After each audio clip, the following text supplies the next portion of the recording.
আসসালামু আলাইকুম। আজকে আমরা এইচএসসি হিসাব বিজ্ঞান প্রথম পত্র থেকে আর্থিক বিবরণী এই অধ্যায় থেকে আরেকটি সৃজনশীল ম্যাথ সলভ করব। আজকে আমরা চট্টগ্রাম বোর্ড 2024 সালের প্রশ্ন নং 2 সমাধান করব। তাই চলো শুরুতে আমরা দেখে নেব চট্টগ্রাম বোর্ড 2024 সালের প্রশ্ন নং 2 এ কী বলা আছে। যেহেতু আমরা এটি এক মালিকানা কারবারের আর্থিক বিবরণী প্রস্তুত করতেছি, তাই আমাদের প্রশ্নে যে রেওয়া মিল দেওয়া আছে এখানে স্পষ্ট বলা আছে 2023 সালের 31 ডিসেম্বর তারিখে প্রতিদিন স্টোরসের রেওয়া মিল নিম্নে প্রদত্ত হলো। তার মানে আমরা 2023 সালের 31 ডিসেম্বর তারিখে, এটা হিসাব করে শেষের দিন, আমরা খতিয়ানের সমাপনীজের দ্বারা এই রেওয়া মিলটা প্রস্তুত করেছি। এখন যেহেতু এটা এক মালিকানা কারবার হিসাব বিজ্ঞান প্রথম পত্র, তাই রেওয়া মিলের ডেবিট দিকে আমাদের যে বর্ধিত হিসাব সমীকরণ আছে, বর্ধিত হিসাব সমীকরণের লেফট সাইডে থাকে সম্পদ ব্যয় উত্তোলন। রেওয়া মিলে আসলে ওই জিনিসটাই আছে, রেওয়া মিলের ডেবিট দিকে আছে সম্পদ ব্যয় উত্তোলন, এবং আমাদের বর্ধিত হিসাব সমীকরণ আছে, বর্ধিত হিসাব সমীকরণের রাইট সাইডে আছে আমাদের আয় দায় মূলধন।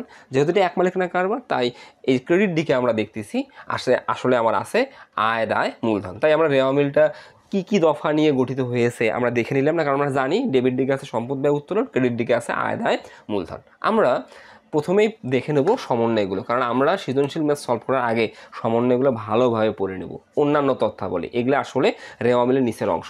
রেওয়া মিলের নিচের অংশটাকে আমরা সমন্বয় বলি। সমন্বয় কী মিন করে? কোনো না কোনোভাবে যে লেনদেনগুলো রেওয়া মিলে হিসাবভুক্তকরণে বাদ পড়ে গেছে, এগুলো আসলে সমন্বয়। সমন্বয়গুলো পড়ে নেই। এক, আসলে সমাপনী হতো প্রিন্টিং মিস্টেক। সমাপনী মজুত পণ্যের ক্রয় মূল্য 50,000 টাকা, কিন্তু বাজার মূল্য 60,000 টাকা। প্রাপ্য হিসাবের উপর 10% হারে অনাদায়ী পাওনা সঞ্চিতি রাখতে হবে। 3, পাওনাদারকে প্রদত্ত 10,000 টাকার চেক প্রত্যাখ্যাত হয়েছে যা হিসাবভুক্ত হয়নি। 4, অফিস সরঞ্জামের উপর 10% হারে অবস্থা ধার্য করতে হবে। আমরা সমন্বয়গুলো পড়ে নিলাম। এখন আমরা আমাদের সৃজনশীল প্রশ্নের ক, খ, গয়ে কী করতে বলছে এটা আমরা একে একে সমাধান করার চেষ্টা করব, বেসিক সহ। আমরা প্রথমেই দেখতেছি আমার কয়ে বলা আছে বিক্রিত পণ্যের ব্যয়ের পরিমাণ নির্ণয় করো। আমরা যেহেতু এটা এক মালিকানা কারবারের আর্থিক বিবরণী করতেছি, এখন আমরা এক মালিকানা কারবারের আর্থিক বিবরণী করি আর যৌথ মূলধনী কারবারের আর্থিক বিবরণী করি। আর্থিক বিবরণীর মূল করণীয় কি? এক মালিকানা কারবার হলে আমাদের মূল করণীয় 3টা। আমি আয় বিবরণী প্রস্তুত করি হিসাবকাল শেষে, মালিকানা সত্ত্ব বিবরণী প্রস্তুত করি হিসাবকাল শেষে, এবং একটা নির্দিষ্ট তারিখ অর্থাৎ হিসাবকালের শেষের দিনে আমরা সম্পদ দায় ও মালিকানা সত্ত্ব নির্ণয়ের জন্য আমরা আর্থিক অবস্থার বিবরণী প্রস্তুত করি। আমরা যখন আয় বিবরণী প্রস্তুত করি, আয় বিবরণী মূলত আর্থিক ফলাফল নির্ণয়ের জন্য প্রস্তুত করে থাকি। এখন কয়ে আমাকে বলছে বিক্রিত পণ্যের ব্যয়ের পরিমাণ নির্ণয় করে। এই বিক্রিত পণ্যের ব্যয় আমরা কিন্তু আয় বিবরণীতে নির্ণয় করে থাকি। আর বিক্রিত পণ্যের ব্যয় দ্বারা কী মিন করে? আমরা একটা নির্দিষ্ট হিসাবকালে যত টাকায় পণ্য বিক্রি করছি তার আসল কত। এক্সাম্পল, ধরো আমি একটা নির্দিষ্ট হিসাবকালে 20,000 টাকার পণ্য বিক্রি করছি। ধরে নাও 20,000 টাকার পণ্য বিক্রি করছি। এই যে আমি 20,000 টাকার পণ্য বিক্রি করছি, এই 20,000 টাকা কি সম্পূর্ণ আমার আয়? আমরা হিসাব বিজ্ঞান অনুযায়ী কী বলি? যে পণ্য ক্রয় করলে ব্যয় হয়, পণ্য বিক্রি করলে আয় হয়। পণ্য বিক্রি করলে আয় হয় আমরা বলি হিসাব বিজ্ঞানে। তাহলে আমি দেখতেছি এই হিসাবকালে আমরা 20,000 টাকার পণ্য বিক্রি করছি। সমুদয় কি আয় হয়েছে? যদি সমুদয় আয় হইতো, সবাই তো ব্যবসা করতো, কেউ চাকরি করতো না। ব্যবসা কিন্তু খুব সহজ একটা পেশা না, এটা খুব চ্যালেঞ্জিং পেশা। এখানে লাভ করা সো টাফ। তাহলে এই যে আমি 20,000 টাকায় যে পণ্য বিক্রয় করছি, এই 20,000 টাকার মধ্যে আমার কিন্তু একটা ইনভেস্টমেন্ট আছে, অর্থাৎ আসল আছে। ধরো এই 20,000 টাকার মধ্যে আমার আসল হচ্ছে 12,000 টাকা। তার মানে আমি 12,000 টাকার পণ্য 20,000 টাকায় বিক্রি করছি। তাহলে আমার লাভ কত হয়েছে? 8,000 টাকা। তাহলে এই যে আমরা 12,000 টাকার পণ্য যে 20,000 টাকায় বিক্রি করছি, এইটাকে আমরা বলতেছি বিক্রিত পণ্যের ব্যয়। তার মানে আমি যে পণ্যটা বিক্রি করলাম তার ব্যয় অর্থাৎ আসল। আর এই বিক্রিত পণ্যের ব্যয় আমরা একটা হিসাবকালের মধ্যে যখন নির্ণয় করি, তখন আমরা প্রথমে 3টা দফাকে যোগ করি এবং সেখান থেকে সমাপনী মজুত পণ্য বিয়োগ করলে আমরা বিক্রিত পণ্যের ব্যয় পাই। এখন এই 3টা দফা কি? আমরা বিক্রিত পণ্যের ব্যয় নির্ণয়ের জন্য প্রথমে প্রারম্ভিক মজুত পণ্য রেওয়া মিল থেকে নেই, তারপরে নিট ক্রয় রেওয়া মিল থেকে নেই, রেওয়া মিল থেকে আমরা ক্রয় সংক্রান্ত ব্যয় নেই। ক্রয় সংক্রান্ত ব্যয় সমন্বয় থাকতে পারে। আমি আবারও বলতেছি, বিক্রিত পণ্যের ব্যয় নির্ণয়ের জন্য প্রারম্ভিক মজুত পণ্য, নিট ক্রয়, ক্রয় সংক্রান্ত ব্যয়, এই 3টা দফা আমরা যোগ করি। এই 3টা দফা যোগ করলে আমরা বিক্রয়যোগ্য পণ্যের ব্যয় পাই। এই বিক্রয়যোগ্য পণ্যের ব্যয় থেকে আমরা যদি সমাপনী মজুত পণ্য বিয়োগ করি, তাহলে আমরা বিক্রিত পণ্যের ব্যয় পাই। এটা হচ্ছে আমাদের বেসিক। আমি বারবার এই জিনিসগুলো তোমাদেরকে বুঝাচ্ছি। তাহলে আমরা এই অঙ্কের জন্য বিক্রিত পণ্যের ব্যয় নির্ণয় করব। আমরা লিখব আগে খাতায় 2 নং প্রশ্নের সমাধান, লিখব ক, বিক্রিত পণ্যের ব্যয়ের পরিমাণ নির্ণয়। লিখে তুমি টাকার ঘর দুইটা করবা, বিবরণ টাকা টাকা। আর বিক্রিত পণ্যের ব্যয় নির্ণয়ের জন্য তুমি প্রথমে কি করবা, 3টা দফা আগে নিয়ে আসবা। 3টা দফাই নর্মালি রেওয়া মিলে থাকে। রেওয়া মিল থেকে প্রথমে নিয়ে আসবা প্রারম্ভিক মজুত পণ্য। এই যে প্রারম্ভিক মজুত পণ্য, তুমি লিখবা প্রারম্ভিক মজুত পণ্য কত টাকা, 7,500 টাকা। এই প্রারম্ভিক মজুত পণ্য কি মিন করে, 2023 সালের জানুয়ারি 1 তারিখে তোমার দোকানে কত টাকার মাল মজুর ছিল। তার মানে আমি বলতে পারি 01/01/2023। তার মানে 2023 সালের জানুয়ারি 1 তারিখে আমি কত টাকার মাল নিয়ে এই হিসাবকালটা শুরু করছি। তাহলে আমি 60,000 টাকার মাল নিয়ে নতুন হিসাবকালটা শুরু করছি। তার মানে বছরের শুরুর দিনে আমার 60,000 টাকার মাল ছিল। আমি সারা বছরে পণ্য বিক্রয়ের জন্য ক্রয় করছি কত টাকার পণ্য, এই যে পণ্য ক্রয় 2,50,000 টাকা। এখন পণ্য ক্রয়ের থেকে যদি ক্রয় ফেরত থাকে বিয়োগ করব, ক্রয় বাট্টা থেকে বিয়োগ করব, অন্যান্য ক্রয় সংক্রান্ত যদি লেনদেন থাকে যোগ বিয়োগ করে আমরা নিট ক্রয় বের করব। তাহলে আমরা দেখতেছি আমাদের প্রারম্ভিক মজুত পণ্য 60,000 টাকা আছে। প্রারম্ভিক মজুত পণ্যের সাথে বিক্রিত পণ্যের ব্যয় নির্ণয়ের জন্য আমি তোমাকে কি শিখিয়েছি, নিট ক্রয় যোগ হবে। যোগ কথাটা লেখা লাগবে না, শুধু লিখবা নিট ক্রয়। ওকে, তাহলে লিখবা ক্রয়। এখন ক্রয়ের যদি কাজ থাকে, কাজ করার পর যে টাকাটা পাবো এটা নিট ক্রয়। কিন্তু আমি যে অঙ্ক করতেছি এখানে কোনো ক্রয়ের কাজ নাই। তাহলে এই বছরে আমি পণ্য ক্রয় করছি কত টাকা, 2,50,000 টাকা। তাহলে আমরা ক্রয় লিখবো 2,50,000 টাকা। ওকে, তারপরে আমরা দেখব ক্রয় সংক্রান্ত ব্যয়। ক্রয় সংক্রান্ত ব্যয়গুলো রেওয়ামলে থাকবে। ক্রয় সংক্রান্ত ব্যয়গুলো কী কী আর ক্রয় সংক্রান্ত ব্যয় কী মিন করে, আমরা এই যে 2,50,000 টাকায় যে পণ্য ক্রয় করছি, এই পণ্য ক্রয় করতে গিয়ে আমার কি কি ব্যয় হয়েছে। এই পণ্য ক্রয় করতে গিয়ে ব্যয় হয় মজুরি, পণ্য ক্রয় করতে গিয়ে ব্যয় হয় ক্রয় পরিবহন বা আন্তঃপরিবহন, পণ্য ক্রয় করতে গিয়ে ব্যয় হয় জাহাজ ভাড়া, পণ্য ক্রয় করতে গিয়ে ব্যয় হয় রপ্তানি শুল্ক ব্যতীত যে কোনো শুল্ক, ডক চার্জ। আর এই যে আমি ব্যয়গুলো বললাম, এই ব্যয়গুলোর মধ্যে এই অঙ্কে কী কী আছে, আমরা শুধু দেখতেছি ক্রয় পরিবহন আছে। তাহলে আমি ক্রয় পরিবহন লিখবো। এই ক্রয় পরিবহন আমি লিখলাম 15,000 টাকা। এখন ভালো করে বোঝো, আমি বারবার বলতেছি আমি যখন বিক্রিত পণ্যের ব্যয় বের করব, বিক্রিত পণ্যের ব্যয় নির্ণয়ের জন্য আমি 3টা দফা আগে যোগ করব। প্রারম্ভিক মজুত পণ্য অর্থাৎ বছরের শুরুতে কত টাকার মাল ছিল, নিট ক্রয় তার মানে ওই বছরে সারা বছর মিলে আমি পণ্য বিক্রয়ের জন্য কত টাকার পণ্য ক্রয় করছি, 3 ক্রয় সংক্রান্ত ব্যয়। এই 3টা যোগ করলে আমি যে অ্যামাউন্টটা পাবো এটাকে আমরা বলবো বিক্রয়যোগ্য পণ্যের ব্যয়। এটা নর্মালি কিন্তু বইয়ে লেখা থাকে না, কিন্তু তোমরা লিখবা বিক্রয়যোগ্য পণ্যের ব্যয়। এই বিক্রয়যোগ্য পণ্যের ব্যয় কী মিন করে, আমার সারা বছরে অর্থাৎ জানুয়ারি 1 তারিখ থেকে ডিসেম্বর 31 তারিখ পর্যন্ত আমার দোকানে কত টাকার মাল মোট ছিল, এটা আসল দাম। ধরো আমি 2023 সালে 1 টাকারও পণ্য বিক্রি করি নাই, আমার দোকানে একজনও কাস্টমার আসে নাই, তাহলে আমার দোকানে শুরু থেকে শেষ পর্যন্ত কত টাকার মাল আছে, আমার দোকানে শুরু থেকে শেষ পর্যন্ত 3,25,000 টাকার আসল মাল আছে। এখন একজন ব্যবসায়ী নর্মালি ব্যবসা করে কিভাবে, কম মূল্যে পণ্য ক্রয় করে অধিক মূল্যে বিক্রয়ের মাধ্যমে। ধরো একজন ব্যবসায়ী 10 টাকায় পণ্য কিনলো, কিনে আসলে সে কিন্তু 15 টাকায় বিক্রি করবে, কিনলো 10 টাকায় বিক্রি করলো 15 টাকায়, মাঝখানে লাভ করলো কয় টাকা, 5 টাকা। এটা হচ্ছে আসলে ব্যবসায়ের পলিসি। একজন ব্যবসায়ী কম মূল্যে পণ্য ক্রয় করে অধিক মূল্যে বিক্রয়ের মাধ্যমে মুনাফা অর্জন করে। তাহলে আমি এই প্রতিষ্ঠানের জন্য বলতে পারি যে তার সারা বছরে 3,25,000 টাকার মাল দোকানে ছিল। কেন ছিল, বিক্রি করার জন্য। এখন সারা বছরে তো সে তো আবার ধীরে ধীরে বিক্রি করছে, 3,25,000 টাকার পণ্য থেকে কত টাকার পণ্য বিক্রি করতে পারে নাই। এই যে সমন্বয়ে যদি যাই আমি, সমাপনী মজুত পণ্য 50,000 টাকা, বাজার মূল্য 60,000 টাকা, কমটা মূল্যায়ন করব। তাহলে আমার দোকানে সারা বছর মিলে কত টাকার মাল মজুত ছিল, 3,25,000 টাকার মাল মজুত ছিল। এই 3,25,000 টাকার মধ্যে আমি 50,000 টাকার মাল বিক্রি করতে পারিনি। ভালো করে বোঝো বিষয়টা, 50,000 টাকার মাল বিক্রি করতে পারিনি, এটা আমাদের আসল। তাহলে আমি কত টাকার মাল বিক্রি করছি, আমি 2,75,000 টাকার মাল বিক্রি করছি। তাহলে আমি বিক্রয়যোগ্য পণ্যের ব্যয় থেকে আমি যদি সমাপনী মজুত পণ্য বিয়োগ করি, আমি কিন্তু বিক্রিত পণ্যের ব্যয় পাবো। তাহলে আমি এই বছর যত টাকাই পণ্য বিক্রি করি না কেন, ধরো আমি এই বছর পণ্য বিক্রি করছি 4 লক্ষ টাকায়, 4 লক্ষ টাকায় পণ্য বিক্রি করছি ধরে নাও। এই যে 4 লক্ষ টাকায় যে আমি পণ্য বিক্রি করছি, এই 4 লক্ষ টাকার মধ্যে আমার আসল কত, আমার 2,75,000 টাকা আসল। তার মানে 2,75,000 টাকার মাল আমি 4 লক্ষ টাকায় বিক্রি করছি। আমি বারবার বেসিক তোমাদেরকে বোঝানোর চেষ্টা করতেছি। এইটাই হচ্ছে আমাদের বিক্রিত পণ্যের ব্যয়। এই বিক্রিত পণ্যের ব্যয়ের আরেকটা নাম আছে, এটাকে আমরা বলি প্রত্যক্ষ খরচ। অনেক সময় কিন্তু আমার ক্ষয়ে বা গয়ে বলতে পারে যে প্রত্যক্ষ খরচের পরিমাণ নির্ণয় করো, তার মানে তোমাকে বিক্রিত পণ্যের ব্যয়ের পরিমাণ নির্ণয় করতে হবে। আমি আবারও বলতেছি, বিক্রিত পণ্যের ব্যয়ের পরিমাণ নির্ণয়ের জন্য কী করব, 1 প্রারম্ভিক মজুত পণ্য, 2 নিট ক্রয়, 3 ক্রয় সংক্রান্ত ব্যয়, এই 3টা দফা যোগ করব, সেখান থেকে 4 সমাপনী মজুত পণ্য বিয়োগ করব, তাহলে আমরা বিক্রিত পণ্যের ব্যয় পাবো। আমি প্রথম 3টা দফা যে যোগ করলাম ওটাকে আমরা বলবো বিক্রয়যোগ্য পণ্যের ব্যয়। এটা খুবই গুরুত্বপূর্ণ, কারণ এমসিকিউতে কাজে লাগবে। ওকে, তাহলে আমাদের ক ডান। এখন আমরা ক্ষয়ের সমাধান করব। ক্ষয় বলছে মোট লাভ 1,50,000 টাকা ধরে নিট লাভ বা ক্ষতি নির্ণয় করো। আমরা মোট লাভ, পরিচালন লাভ, নিট ক্ষতি বা নিট লাভ আমরা আয় বিবরণী প্রস্তুত করার মাধ্যমে নির্ণয় করে থাকি। আমরা মোট লাভ, পরিচালন লাভ, নিট লাভ আমরা নির্ণয় করি বহুধাপ বিশিষ্ট আয় বিবরণীতে। অর্থাৎ যখন পণ্যের প্রতিষ্ঠান আয় বিবরণী প্রস্তুত করে, আয় বিবরণীতে পরিচালন আয় থেকে বিক্রিত পণ্যের ব্যয় বিয়োগ করে এই মোট লাভ পায়। মোট লাভ থেকে পরিচালন ব্যয় বিয়োগ করে পরিচালন লাভ বা ক্ষতি পায়। পরিচালন লাভের সাথে অপরিচালন আয় যোগ এবং অপরিচালন ব্যয় যোগ করে এই নিট লাভ বা ক্ষতি নির্ণয় করা হয়। তাই চলো আমরা শুরুতেই কথা না বাড়িয়ে এখন ক্ষয়ে আমাকে যে নিট লাভ বা ক্ষতি নির্ণয় করতে বলছে আমরা নির্ণয় করার চেষ্টা করি। আমরা লিখব খ, নিট লাভ বা ক্ষতির পরিমাণ নির্ণয়। এভাবে লিখতে পারো, অথবা তোমরা লিখতে পারো খ, প্রতিষ্ঠানের নাম, তার নিচে আয় বিবরণী ব্র্যাকেটে আংশিক, তার নিচে আমরা 2023 সালের 31 ডিসেম্বর তারিখে সমাপ্ত বছরের জন্য এই তথ্যগুলো লিখে নিয়ে আমরা লিখব বিবরণ টাকা টাকা টাকা। আমরা মোট লাভ থেকে নিট লাভ বের করব। তাহলে মোট লাভ মানে কি? পরিচালন আয় থেকে বিক্রিত পণ্যের ব্যয় বিয়োগ করে কারবার তোমাকে মোট লাভ দিয়ে দিছে 1,35,000।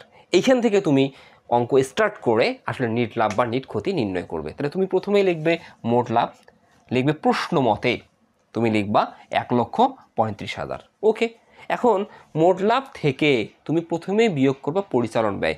পরিচালন ব্যয় বলতে আসলে কোন ব্যয়গুলোকে আমরা বুঝে থাকি? পরিচালন ব্যয় বলতে আমরা অফিস ও প্রশাসনিক ব্যয়কে বুঝিয়ে থাকি এবং বিক্রয় ও বন্টন সংক্রান্ত ব্যয়কে বুঝিয়ে থাকি। তাহলে আমরা এই পরিচালন ব্যয় অর্থাৎ অফিস ও প্রশাসনিক ব্যয়, বিক্রয় ও বন্টন ব্যয়, রেওয়ামিল এবং সমন্বয় দুই জায়গায় খুঁজবো। আমরা শুরু থেকে আসি ব্যয়গুলো। প্রথমে প্রারম্ভিক মজুত পণ্য, এটা বিক্রিত পণ্যের ব্যয় হয়ে গেছে। পণ্য ক্রয় বিক্রয়, এটা আসলে পণ্য ক্রয় বিক্রিত পণ্যের ব্যয় হয়ে গেছে। পণ্য বিক্রয় পরিচালনায় হয়ে গেছে, ক্রেডিট তো দেখবই না। ক্রয় পরিবহন, এটা আসলে বিক্রিত পণ্যের ব্যয় হয়ে গেছে। পরিচালন ব্যয় মানে কি? যে ব্যয়গুলো বিক্রিত পণ্যের ব্যয় লেখা হয়েছে সেগুলো কি লিখবো? না, লিখবো না। বিক্রিত পণ্যের ব্যয় ব্যতীত এবং অপরিচালন ব্যয় ব্যতীত অন্যান্য সকল ব্যয়। তাহলে প্রথমেই দেখতেছি বেতন। বেতন 10 মাস 35,000 টাকা। বেতন আমরা কর্মচারীকে প্রদান করি। কর্মচারীকে কেন বেতন প্রদান করি? আসলে অফিস ব্যবস্থাপনার জন্য বা বিক্রয় করার জন্য, মূল কথাটা হচ্ছে এটা। তাহলে বেতনটা হচ্ছে আমাদের পরিচালন ব্যয়। তাহলে আমরা বেতন এখানে দেখতেছি 35,000 টাকা আমরা কর্মচারীকে দিছি। এখন বেতন রেওয়ামিলে যেটা থাকে এটা নগদ পাঠ। বেতন আমরা দেখতেছি রেওয়ামিলে আছে 35,000 টাকার কাজ আছে। তাহলে আমি প্রথমে লিখবো বেতন, আমরা প্রথম ঘরে লিখবো 35,000 টাকা। এই যে বেতন যে 35,000 টাকা আছে, এই 35,000 টাকা কিন্তু আমি নগদ দিছি। কত মাসের জন্য দিছি? 10 মাসের জন্য। এখন আমরা যখন আর্থিক বিবরণী অধ্যায়টা প্রস্তুত করি, আর্থিক বিবরণী যখন আমরা আয় বিবরণী করি, আমরা আসলে এক্স্যাক্টলি একটা হিসাবকাল তথা 12 মাসের জন্য প্রস্তুত করি। এটা আমাকে জানতে হবে, 12 মাস। এখন কোনো আয় বা ব্যয় আমরা যখন ব্যয় হিসেবে কাউন্ট করি, এই 12 মাসের জন্যই কাউন্ট করি। তাহলে আমি বেতন নগদ দিছি 35,000 টাকা, কিন্তু কর্মচারী আমাকে তো 12 মাসের সেবা দিছে। তাহলে আমি কর্মচারীকে কয় মাসের বেতন দেইনি? 12 মিলাইতে লাগে কত? 2 মাস। 2 মাস বকেয়া আছে। তাহলে আমরা কি জানি? কোনো ব্যয় যদি বকেয়া থাকে আমরা নগদ পার্টের সাথে যোগ করব, কোনো ব্যয় যদি অগ্রিম থাকে আমি নগদ পার্টের সাথে বিয়োগ করব। তাহলে লিখবো বেতন প্রথম ঘরে 35,000 টাকা যোগ বকেয়া। বাইর করব কিভাবে? 35,000কে কয় মাসের জন্য নগদ দিছি? 10 মাস। 35,000কে 10 দ্বারা ভাগ করব। কয় মাসের প্রয়োজন? বকেয়া 2 মাস, কারণ 12 মিলাইতে 2 মাস, তাই আমি 7,000 টাকা পাবো। এখন তাহলে আমাদের মোট বেতন কত? এই 42,000 টাকা। এটাই হচ্ছে এক্স্যাক্টলি আমাদের প্রকৃত বেতন বাবদ ব্যয়। ওকে, তারপরে বিজ্ঞাপন। প্রচারের জন্য যে ব্যয় করছি বিজ্ঞাপন, এটার কোনো কাজ নাই, তাহলে বিজ্ঞাপন লিখবো আমি 18,000 টাকা। এরপরে আমাদের ডেবিটগুলো কি? কারণ ব্যয় মানে ডেবিট, প্রাপ্য হিসাব সম্পদ নিব না, মূলধন তো নিব না, নগদ ব্যাংক জমা সম্পদ, অনাদি পাওনা সঞ্চিত পুরাতন, এটা পরে কাজ।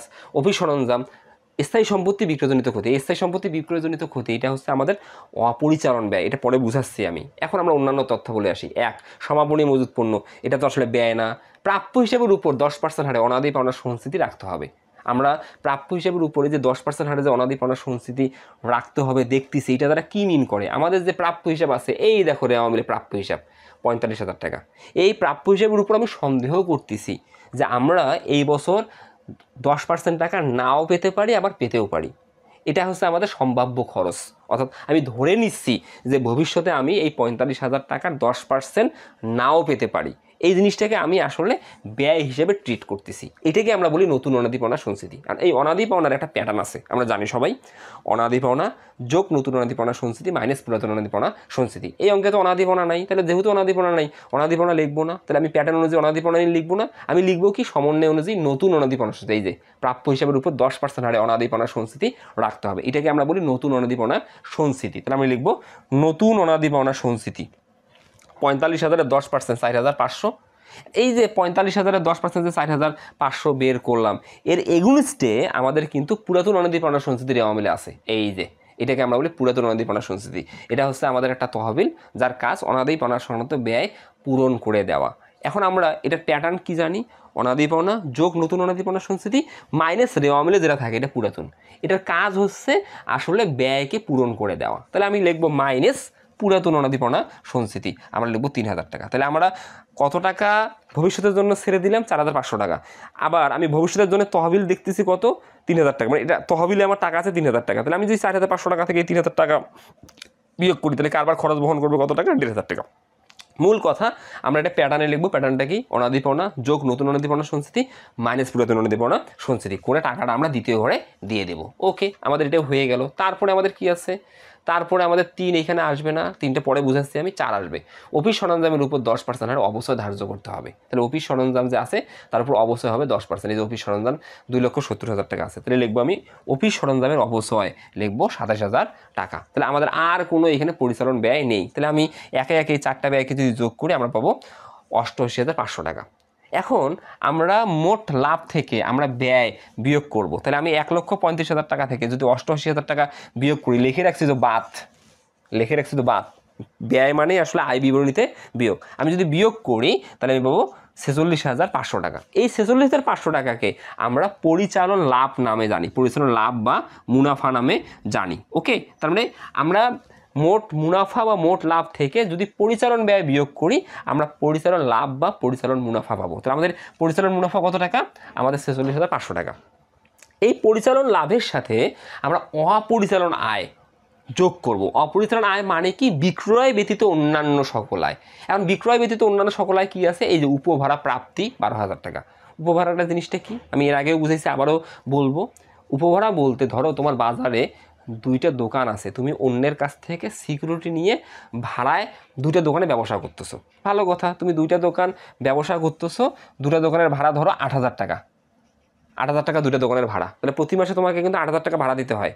এখন এই 2টা দোকানের মধ্যে একটা দোকান তুমি চাচ্ছো আর ব্যবসা ওই দোকানে করবা না, তুমি আবার ঘর মালিককেও ফেরত দিবে না, তোমার কাছেই রাখবা। তখন তুমি কি করলে? একটা রুম অন্যের কাছে ভাড়া দিলে। তারপরে তুমি ভাড়া নিয়ে অন্যের কাছে ভাড়া দিলে। এই যে তুমি অন্যের কাছে যে রুমটা ভাড়া দিলা, ওই যার কাছে ভাড়া দিছো মাস শেষে দিবে তার কাছে ভাড়া নিবা, এটাই তোমার উপভাড়া, এটা তোমার আয়। তাহলে উপভাড়া তোমার কত? 12,000 টাকা। তাহলে এটা অপরিচালন আয়, এটার সাথে কারবার পরিচালনার কোনো সম্পর্ক নেই। তাই আমি লিখবো যোগ অপরিচালন আয়, এই উপভাড়া প্রাপ্তি 12,000 টাকা। তাহলে 46,500-র সাথে যদি 12,000 টাকা যোগ করি আমরা 58,500 টাকা পাবো। এটা এই ফলাফলের কোনো নাম নাই। এই 58,500-র সাথে আমরা অপরিচালন ব্যয় বিয়োগ করব। অপরিচালন ব্যয় মানে কি? অপরিচালন ব্যয় বলতে যে ব্যয়ের সাথে কারবার পরিচালনের কোনো সম্পর্ক নেই। কারবার পরিচালন সংক্রান্ত ব্যয়, প্রথমে প্রত্যক্ষ খরচ একটা, যেটা বিক্রিত পণ্যের ব্যয় নামে আমরা লিখি, ওটা মূল খরচ।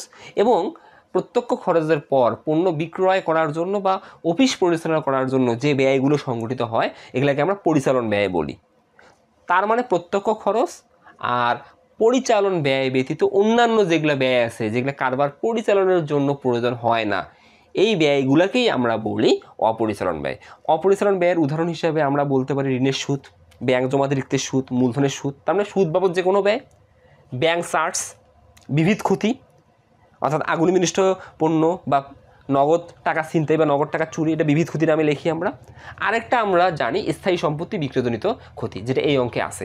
এই জিনিসটা আসলে কি এটা একটু আমরা বুঝাই। ধরো আমার একটা যন্ত্রপাতি আছে যেটা আমি 20,000 টাকায় কিনছি। 20,000 টাকায় কেনার পর আমি 20,000 টাকার সম্পত্তিটা 3 বছর ব্যবহার করলাম। 3 বছর ব্যবহার করার পরে আমার এই সম্পত্তির পুস্তক মূল্য কত? এখন ধরো 3 বছর ব্যবহার করছি, প্রতি বছর আমি 2,000 টাকা করে ক্ষয় দেখাইছি, অবশ্যই দেখাইছি। তাহলে 3 বছর পর আমার কাছে থাকবে 16,000 টাকা সম্পত্তি, কারণ প্রতি বছর আমি অবশ্যই দেখাইছি 2,000। তাহলে আমি একটা যন্ত্রপাতি কিনছি 20,000 টাকায়, প্রতি বছর আমি অবস্থা দেখাইছি 2,000, 3 বছর ব্যবহার করলাম, তো 3 বছর পর আমার 20,000 টাকার সম্পত্তি এখন আমার থাকবে 16,000 টাকা। এটাকে আমরা বলি সম্পত্তির পুস্তক মূল্য অর্থাৎ বর্তমান বাজার মূল্য। এই 16,000 টাকার সম্পত্তি আমি ধরো বিক্রি করলাম 14,000 টাকায়, তার মানে পুস্তক মূল্য 16,000 টাকা, আমি এখন বিক্রি করলাম 14,000 টাকায়। তাহলে আমার ক্ষতি কত হইলো? আমি এই টাকার সাথে এই টাকা কম্পেয়ার করব না, আমি পুস্তক মূল্যের সাথে কম্পেয়ার করব আমি বিক্রয় মূল্য।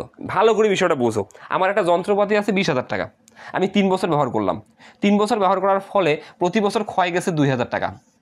তাহলে 3 বছরে আমি আমার যন্ত্রপাতি কত আসল ক্ষয় করছি? 6,000 টাকা ক্ষয় করছি। তাহলে আমার কাছে এখন কত টাকা সম্পত্তি আছে?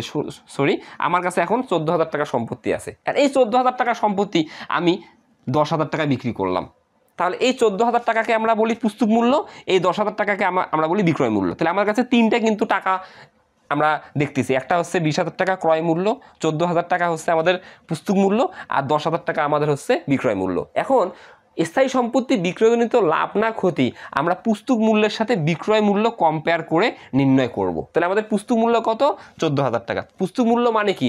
অবশিষ্ট আয়ুষ্কালের জন্য আসল মূল্য। আমি কিনছিলাম কত টাকায়? 20,000 টাকায়, 3 বছর ব্যবহার করছি, প্রতি বছর 2,000 টাকা করে আমার অপচয় হয়েছে, তো 3 বছরে আমার ক্ষয় গেছে 6,000 টাকা। তাই আমার কাছে এখন 14,000 টাকা সম্পত্তি আছে। এই 14,000 টাকা সম্পত্তি কত টাকায় বিক্রি করলাম? 10,000 টাকায় বিক্রি করলাম। তাই আমার বিক্রয়জনিত ক্ষতি কত? 4,000 টাকা। এই যে বিক্রয়জনিত ক্ষতিতে 4,000 টাকা হলো, এটার সাথে কি কারবার পরিচালনার কোনো সম্পর্ক আছে? নেই। এই ক্ষতিটাকেই আমরা বলতেছি অপরিচালন ব্যয়। এইটাই হচ্ছে এটা, এই যে স্থায়ী সম্পদ বিক্রয়জনিত ক্ষতি 3,000 টাকা, এটা আমাদের অপরিচালন ব্যয়। আমরা লিখবো বাদ অপরিচালন ব্যয় স্থায়ী সম্পত্তি বিক্রয়জনিত ক্ষতি কত টাকা? 3,000 টাকা। তাহলে যেহেতু বাদ ব্যয় মানে বাদ, তাহলে আমি যদি 58,500 টাকা থেকে 3,000 বিয়োগ করি আমি পাবো 55,500। এইটাই হচ্ছে আমাদের কারবারের নিট লাভ। আমরা খুব সহজে নিট লাভ নির্ণয় করতে পারলাম। আমাদের ওকে, এটি ডান। এখন আমরা গয়ের সমাধান করব। গয়ে বলছে আর্থিক অবস্থার বিবরণী তৈরি করো। আমরা আর্থিক বিবরণী অধ্যায়ে একটা নির্দিষ্ট তারিখে কারবারে মোট কত টাকার সম্পদ আছে এটি নির্ণয়ের জন্য এবং কারবারে মোট কত টাকার দায় ও মালিকানা সত্ত্ব আছে এটা নির্ণয়ের জন্য মূলত আর্থিক অবস্থার বিবরণী তৈরি করে থাকি। আমরা আর্থিক অবস্থার বিবরণী তৈরি করি একটা হিসাবকালের নির্দিষ্ট তারিখের জন্য, এটা খুবই গুরুত্বপূর্ণ। তাহলে আমরা একটা হিসাবকালের নির্দিষ্ট তারিখে আর্থিক অবস্থার বিবরণীতে মূলত আমাদের যে মৌলিক হিসাব সমীকরণ আছে এ সমান এল প্লাস ওই, এইটা নির্ণয় করে থাকি। এতে আমরা মোট সম্পত্তি বুঝি, এল প্লাস ওইতে আমরা মোট দায় ও মালিকানা সত্ত্ব বুঝি। আমরা যদি দেখি এ সমান এল প্লাস ওই মিলে যায়, তাহলে আমরা বুঝতে পারি আমাদের আর্থিক অবস্থার বিবরণী তথা পুরো আর্থিক বিবরণী আমাদের কারেক্ট হয়েছে। তাই চলো আমরা কথা না বাড়িয়ে গ সলভ করার চেষ্টা করি। আমরা লিখব গ প্রতিষ্ঠানের নাম, আর্থিক অবস্থার বিবরণী, তারিখ দিব 2023 সালের 31 ডিসেম্বর তারিখের জন্য, কারণ আর্থিক অবস্থার বিবরণী প্রস্তুত করি একটা নির্দিষ্ট তারিখের জন্য, সমাপ্ত বছরের জন্য না। দিয়ে লিখবো আমরা টাকা টাকা টাকা, টাকার ঘর 3টা। প্রথমে আমরা এর পরিমাণ নির্ণয় করব। এ বলতে মোট সম্পদ। আমরা মোট সম্পদ নির্ণয়ের জন্য আমরা এক মালিকানা কারবারের আর্থিক বিবরণী প্রস্তুত করি আর যৌথ মূলধনী কারবারের আর্থিক বিবরণী প্রস্তুত করি। আমরা মোট সম্পদকে 4টা শ্রেণী বিন্যস্ত করে আমরা মোট সম্পদে কনভার্ট করব। 4টা শ্রেণী বিন্যস্ত কি? প্রথমেই আমরা লিখব চলতি সম্পদ। আমরা চলতি সম্পদ লিখব রেওয়া মিল এবং সমন্বয় মিলে। তাহলে প্রথমেই লিখব আমরা চলতি সম্পদ। এখন আমরা চলতি সম্পদ নর্মালি জানি নিয়মিত চলতি সম্পদ 8টা। এই 8টার মধ্যে প্রথমে 4টা আসে রেওয়া মিল থেকে। তাহলে আমরা আগে রেওয়া মিল থেকে 4টা চলতি সম্পদ দেখে কি কি আসে। আমরা জানি চলতি সম্পদের মধ্যে প্রথমেই নগদ বা হাতে নগদ বা নগদ তহবিল। আজকে যে অঙ্কটা করতেছি আমরা এই অঙ্কে নগদ ও ব্যাংক জমা একসাথে দেখতেছি। এই নগদ ও ব্যাংক জমার একটা সমন্বয় কাজ আছে। আমরা চলতি সম্পদ হিসেবে লিখব নগদ ও ব্যাংক জমা, প্রথম ঘরে লিখব 50,000 টাকা। এখন আমরা সমন্বয়ে যাব। সমন্বয়ে একটা গুরুত্বপূর্ণ সমন্বয় আছে যেটা আসলে আমি এখনও পড়ি নাই। এই যে পাওনাদারকে প্রদত্ত 10,000 টাকার চেক প্রত্যাখ্যাত হয়েছে যা হিসাবভুক্ত হয়নি, এটা আগে তোমাকে বুঝতে হবে। তুমি পাওনাদারকে 10,000 টাকার চেক দিছো। তুমি যখন পাওনাদারকে 10,000 টাকার চেক দিছো তখন জাবেদা কী করছো? পাওনাদার হিসাব ডেবিট, নগদ বা ব্যাংক হিসাব ক্রেডিট, অর্থাৎ নগদ তো করোনি, ব্যাংক হিসাব ক্রেডিট। পাওনাদার হিসাব ডেবিট, ব্যাংক হিসাব ক্রেডিট। পাওনাদার মানে তো আমাদের প্রদেয় হিসাব। তাহলে প্রদেয় হিসাবকে আমরা যে 10,000 টাকা চেক দিয়েছি তার মানে কি? দায় পরিশোধ করার শর্তে বা দায় পরিশোধ করার অর্থে। তাহলে আমরা দায় পরিশোধ অর্থে পাওনাদারকে বা প্রদেয় হিসাবকে কত টাকা চেক প্রদান করছি? 10,000 টাকা। এর জন্য কি হয়েছে? আমার প্রতিষ্ঠানে প্রদেয় হিসাব বা পাওনাদার নামক দায় কমে গেছে। দায় ক্রেডিটসের প্রকাশ করে কমার জন্য ডেবিট। তাহলে আমরা জাবেদা করছি প্রদেয় হিসাব বা পাওনাদার হিসাব ডেবিট। আর আমি চেক দিছি মানে আমার টাকা ব্যাংক থেকে চলে গেছে, আমি ব্যাংক হিসাবকে ক্রেডিট করছি সম্পত্তি কমে যাওয়ার শর্তে বা অর্থে। ওকে, ভালো কথা। এখন আমি চেক দেওয়ার পর আমি কিন্তু চেক দেওয়ার সঙ্গে সঙ্গে পাওনাদারকে কমিয়েছি, আমরা ব্যাংকে কমিয়েছি, তারপরে পাওনাদারকে ডেবিট করছি, ব্যাংকে ক্রেডিট করছি।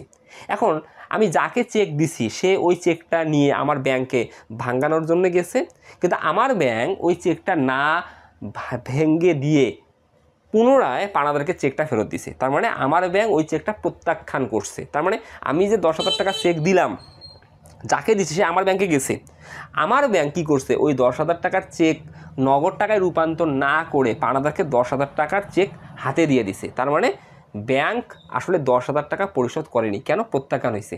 চেক প্রত্যাখ্যান কেন হয়? সবচেয়ে মূল কারণ হচ্ছে পর্যাপ্ত পরিমাণ টাকা না থাকার কারণে। তাহলে পাওনাদারকে যে আমি 10,000 টাকা চেক দিছি, এই চেকটা কী হয়েছে? প্রত্যাখ্যাত হয়েছে। মানে কি, আমার ব্যাংক আসলে এই 10,000 টাকা প্রদান করে নাই। তাহলে আমার ব্যাংক প্রদান করে নেই, কিন্তু জাবেদায় তো আমি ঠিকই লিখে রাখছি পাওনাদার হিসাব ডেবিট, ব্যাংক হিসাব ক্রেডিট। তাহলে আমি ভুল করে এই লেনদেনের জন্য ব্যাংক হিসাবকে কমাইছি, অর্থাৎ ক্রেডিট করছি মানে কমাইছি। বাস্তবে কি তোমার ব্যাংক কমছে? কমে নাই তো। এই জন্য তুমি এখন কি লিখবা? নগদ ও ব্যাংক জমা 50,000 টাকা লিখবা, যোগ প্রত্যাখ্যাত চেক 10,000 টাকা। তার মানে তুমি ভুল করে এই 10,000 টাকা কমিয়েছো। কারণ যখন তুমি চেক দিছো তখন তো তুমি জানতা না যে তোমার ব্যাংকে পর্যাপ্ত পরিমাণ টাকা নাই। তুমি যখন চেক দিছো সঙ্গে সঙ্গে ব্যাংকে ক্রেডিট করছো 10,000 টাকা। তার মানে তুমি সম্পত্তি কমাইছো 10,000 টাকা, কিন্তু পরে জানতে পারলা আসলে এই চেকটা প্রত্যাখ্যাত হয়েছে, অর্থাৎ তোমার ব্যাংক 10,000 টাকা পাওনাদারকে পরিশোধ করে নাই। তো তুমি ভুল করে যে ব্যাংক হিসাবকে ক্রেডিট করছো, অর্থাৎ কম দেখাইছো, তা সংশোধন করার জন্য কি করতে হবে? ভুলটা সংশোধন করার জন্য এখন যোগ করতে হবে। তাই লিখবো প্রত্যাখ্যাত চেক 10,000 টাকা দিয়ে আসলে নগদ ব্যাংক জমা 60,000 টাকা পেলা। তাহলে নগদ ব্যাংক জমা চলে গেল। তারপরে রেওয়া মিলে দেখবা প্রাপ্য বিল বা প্রাপ্য নোট এই অঙ্কে নাই, বাতিল। তারপরে প্রাপ্য হিসাব আছে, এই যে প্রাপ্য হিসাব 45,000 টাকা, তুমি লিখবা প্রাপ্য হিসাব, প্রথম ঘরে লিখবা 45,000 টাকা। কেন? সমন্বয়ে কাজ আছে। তুমি প্রাপ্য হিসাবের উপর 10% অনাদিপনা সঞ্চিতি ধার্য করছে। এই যে 10%, প্রাপ্য হিসাবের উপর 10% অনাদিপনা সঞ্চিতি, এটা নতুন অনাদিপনা সঞ্চিতি, তুমি মাইনাস লিখবা, মাইনাস নতুন অনাদিপনা সঞ্চিতি 4,500 টাকা। তাহলে তুমি 45,000 টাকা থেকে যদি 4,500 বিয়োগ করো, তুমি পাবা 40,500 টাকা। এটা প্রাপ্য হিসাব গেল। ওকে, 4 নম্বর প্রাপ্য হিসাব গেল। 5 নম্বর তুমি আনবা, আমি আবারও বলতেছি, আমরা রেওয়া মিল থেকে 4টা আইটেম আনবো। প্রথমে নগদ তহবিল বা হাতে নগদ, তারপরে ব্যাংক জমা, 2টা মিলে আজকে একটা ছিল, প্রাপ্য নোট বা প্রাপ্য বিল, 4 প্রাপ্য হিসাব। 4টা আমাদের হয়ে গেল।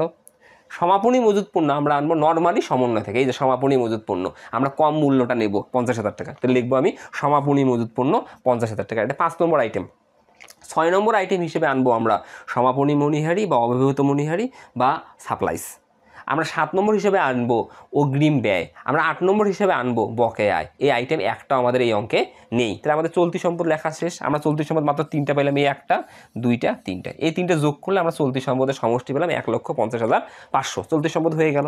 এরপরে আমরা 2 নম্বর শ্রেণী হিসেবে আনবো দীর্ঘমেয়াদী সম্পদ, অর্থাৎ বিনিয়োগ। এই অঙ্কে বিনিয়োগ নাই, বাতিল। 3 নম্বরে আমরা আনবো আমরা স্থায়ী সম্পদ। স্থায়ী সম্পদ আমাদের এই অঙ্কে একটা আছে, স্থায়ী সম্পদ আমাদের অফিস সরঞ্জাম। তো লিখবো আমরা স্থায়ী সম্পদ, লিখবো অফিস সরঞ্জাম। স্থায়ী সম্পদ আমাকে আর্থিক অবস্থার বিবরণীতে পুস্তক মূল্যে লিপিবদ্ধ করতে হয়। তাহলে আমাদের অফিস সরঞ্জাম এটা ক্রয় মূল্য দেওয়া আছে 2,70,000 টাকা। এই ক্রয় মূল্য থেকে আমরা পুঞ্জীভূত অবস্থায় বিয়োগ করব। আমরা শুধু পুঞ্জীভূত অবস্থায় এই বছর বাইর করছি 10%, রেওয়া মিলে কিন্তু পূর্বের নাই। তাহলে আমি পুঞ্জীভূত অবস্থায় শুধু এই বছরে 10% বের করছি, সেটা বিয়োগ করবো। এই যে মাইনাস পুঞ্জীভূত অবস্থায় 2,70,000 10% 27,000 টাকা। তাহলে 2,70,000 টাকা থেকে পুঞ্জীভূত অবস্থায় 27,000 টাকা বিয়োগ করলে আমার আসলে অফিস সরঞ্জামের পুস্তক মূল্য হিসাবকাল শেষে থাকবে 2,43,000 টাকা। আমাদের এই অঙ্কে অলিক সম্পদ তথা বিলম্বিত বিজ্ঞাপন নাই, লিখবো না। তাহলে 4টা শ্রেণীর মধ্যে আমরা লিখলাম চলতি সম্পদ আর স্থায়ী সম্পদ। এখন আমি চলতি সম্পদ আর স্থায়ী সম্পদ যদি যোগ করি, আমরা আসলে মোট সম্পদ পাবো 3,93,500। এটা মোট সম্পদ। তাহলে আমি আসলে এ পেয়ে গেলাম 3,93,500। আমাদের এ আসলে ডান।